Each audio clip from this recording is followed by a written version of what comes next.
What's up everyone, welcome back to my channel, and today in this video I would like to show you how to create a new slide page on your Microsoft PowerPoint.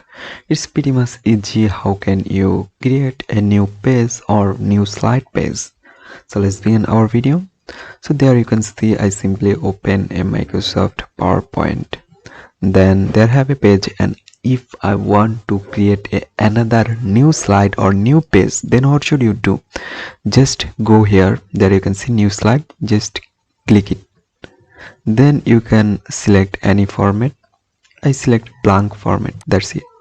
There you can see another page already created or new slide already created on PowerPoint.